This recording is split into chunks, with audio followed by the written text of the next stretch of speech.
দর্শক, আপনারা জানেন যে এই গত এক সপ্তাহ বা দেড় সপ্তাহ ধরে শেখ হাসিনার যে পেটোয়া বাহিনী, এই পেটোয়া বাহিনীর ভিতরে পুলিশ আছে, বিজিবি আছে, র্যাব আছে, সোয়াট আছে, সেনাবাহিনী আছে, এছাড়া বিভিন্ন গোয়েন্দা সংস্থা ডিজিএফআই, তারপরে সিআইডি, এসবি, এগুলা আছে।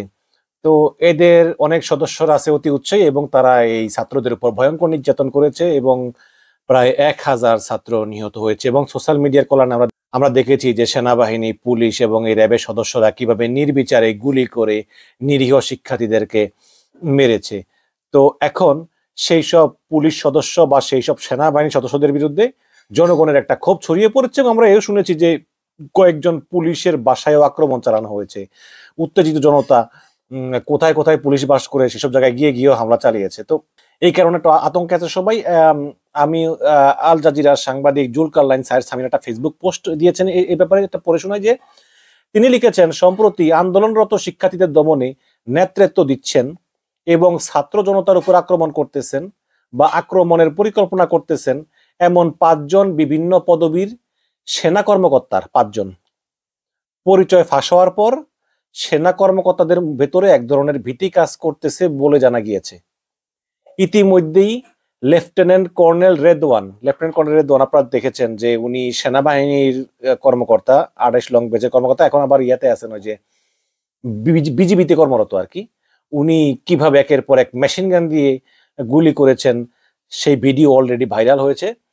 তো সেই লেফটেন্যান্ট কর্নেল রেদওয়ানের নোয়াখালীর বাড়িতে হামলা চালিয়েছে উত্তেজিত জনতা। তো এর বাড়ি নোয়াখালী, সে রেদওয়ানের, সেই নোয়াখালীর বাড়িতে জনতা হামলা চালিয়েছে। এরপর যেহেতু তার গ্রামের বাড়িতে হামলা চালিয়েছে, সেহেতু তার পরিবার একটু চিন্তায় ছিল, ভয় ছিল, আতঙ্কগ্রস্ত ছিল। এই কারণে সেনাপ্রধান ওয়াকারুজ্জামানের নির্দেশে পরে সে তার বাড়িতে সেনা মোতায়েন করতে বাধ্য হয়েছে। মানে পাবলিক হামলা চালাইব, এই কারণে তার বাড়িকে সেনাবাহিনী এখনো ঘিরে রেখেছে। তো কয়দিন ঘিরে রাখবে ভাই? সেনাবাহিনীকে আজীবন থাকবে? পুলিশকে আজীবন থাকবে? জনগণ কিন্তু আজীবন থাকবে, তাই না? এই এবং অন্য যেসব কর্মকর্তাদের পরিচয় সামনে এসেছে তারাও কিন্তু বেশ আতঙ্কে আছে এবং আতঙ্কে তো অবশ্যই থাকবে।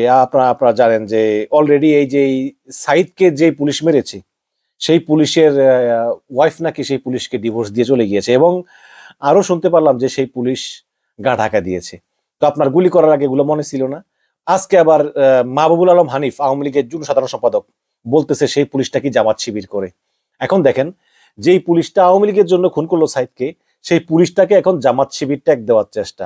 আবার যেই হারুন ধৈরাই নাই না মানুষের পিটায়, সেই হারুনের বিরুদ্ধে ডিজিএফআই দিয়া ওই যে লিঙ্ক ভাইরাল করছে, স্ক্যান্ডালের লিঙ্ক, হারুনের ওই যে উল্লঙ্ঘ ছবি, তারপরে আবার হাইকোর্ট দিয়ে হারুনের বিরুদ্ধে রায় দিয়েছে।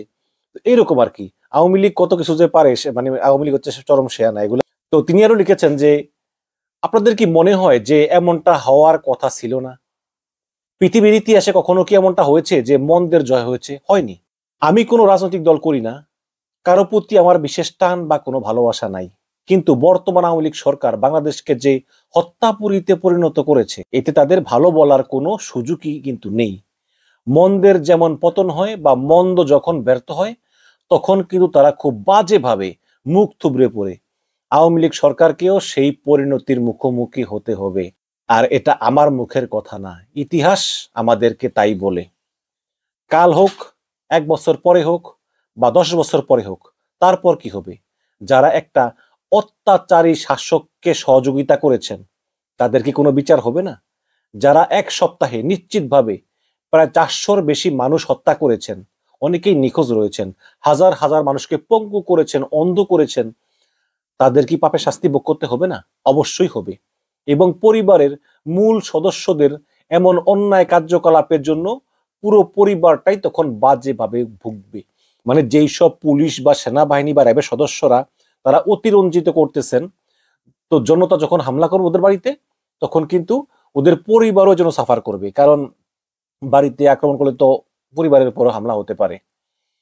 ঠিক যেমন আপনাদের অনেকেরই কৃতকর্মের জন্য গুম হয়ে যাওয়া, ক্রস ফায়ারে মারা যাওয়া, কিংবা আন্দোলনে গিয়ে গুলি খেয়ে নিহত বা আহত হওয়া, অথবা মিথ্যা মামলায় জেলে নিদারুণ কষ্ট করা, রাজনৈতিক আক্রোশের বলি হওয়া সহ এমন অসংখ্য পাপের ফল তো আপনাদেরই ভোগ করতে হবে। আপনাদের কারণে যে গুম হয়েছে, খুন হয়েছে, তারপরে মিথ্যা মামলা, আরো কত মানে কষ্ট, এগুলোর যে পাপ, আপনাদের পাপের যে বোঝা ভারী হয়ে গিয়েছে, এটা আপনাদেরই বহন করতে হবে। ইংরেজিতে একটা কথা আছে, what goes around comes around, মানে যেটা যায় সেটা আবার আসে। উপর দিকে থুতু দিলে তার যেমন ঠিক নিজের মুখেই এসে পড়ে, একইভাবে আপনারা যারাই অন্যের সঙ্গে জড়িত থেকে একটা পুরো জাতিকে খাদের কিনারায় এনে দাঁড় করিয়েছেন, তারা তাদের প্রাপ্যটা ঠিকই কড়ায় গন্ডায় বুঝে পাবেন। তো এটা এটা ছিল আমাদের জুলকারনাইন সাহের সামির ভাইয়ের পোস্ট। এবং দর্শক শুধু তাই না, আরো অনেকেরই নাম কিন্তু প্রকাশ হবে এবং হচ্ছে, যেমন যে যে কলেজ ছাত্র মুগ্ধ, সেই মুগ্ধকে একদম খুব কাছ থেকে গলায় গুলি করে মারে এসআই শাহরিয়ার। তো এই এসআই শাহরিয়ার তিনি মুগ্ধকে খুব কাছ থেকে গুলি করে মারার পরে কিন্তু তিনি তার ফেসবুক ডিএক্টিভেট করে ফেলেছেন এবং তিনি গা ঢাকা দিয়েছেন। তো যেখানে গা ঢাকা দিক, কই যাবে আর? বাংলাদেশের চারিদিকে ভারতে এই এসআই শাহরিয়ার কোনোদিন জায়গা দিবে না। ভারত হিন্দু হলে জায়গা দিত, মুসলমানদের জায়গা দিবে না, সে আওয়ামী লীগ করুক আর যাই করুক। আর ওই যে মিয়ানমারে তো ঢুকতে পারবেই না। তো এসআই শাহরিয়ার একটু গাডাগা দিয়েছে, ওকে ওই ক্ষমতা, হাসিনার ক্ষমতা শেষ হয়ে গেলে ওকে ধরে ফেলতে হবে। তারপরে আরো দুইজন আছেন, তারা আছেন brigadier S M Zakaria Hossain এবং ব্রিগেডিয়ার জেনারেল ইমরান হামিদ। একজন 29 লং করছে, আরেকজন 31 লং করছে। তো এদের নামও জানা হয়ে গেল। তো এইভাবে আর কি হচ্ছে, আর কি এইভাবে জানা হচ্ছে। এই কারণে আর কি এখন অনেকে আছে যেমন চাকরি ছেড়ে দিচ্ছেন, ছাত্রলীগ করা বন্ধ করে দিচ্ছেন, এবং ছাত্রলীগ যারা ছেড়ে দিচ্ছেন বিবেকের তাড়নায়, তাদের কি আবার গ্রেপ্তার করা হচ্ছে। কেন ছাত্রলীগ ছাড়লি, তার মানে তোরা বিএনপি জামাত, ইত্যাদি ইত্যাদি আর কি। তো আজকে দেখলাম যে আমাদের একজন ভাই, তিনি বিবেকের তাড়নায় সরকারি চাকরি, পুলিশের চাকরি থেকে পদত্যাগ করেছেন। সরকারি চাকরি, পুলিশের চাকরি থেকে পদত্যাগ করেছেন। তিনি লিখেছেন যে, আমি গর্বের সাথে ঘোষণা করতেছি যে আমি আমার চাকরি থেকে পদত্যাগ করেছি, পুলিশের চাকরি থেকে পদত্যাগ করেছি। তিনি আরো লিখেছেন যে, আমি 2006 সাল থেকে এখন পর্যন্ত বাংলাদেশ পুলিশের একজন সদস্য হিসাবে টানা 8টি দীর্ঘ বছর আমার জাতির সেবা করেছি। আমি কখনো ভাবিনি যে আমাকে এত লজ্জাজনকভাবে নিজেকে পরিচয় করাতে হবে। আমি গোয়েন্দা হিসাবে, সৈনিক হিসাবে, আমার সম্মানিত নাগরিকদের বন্ধু হিসাবে কাজ করেছি। আমি জানি যে কাউকে সাহায্য করতে চাইলে এটা সবচেয়ে ভালো পেশা, আর এটাই আমি করেছি। আমি বলতে পারি, আমার দেশের কোনো নাগরিককে যেখানে সাহায্য করার উপায় ছিল সেখানে কখনো ক্ষতি করিনি।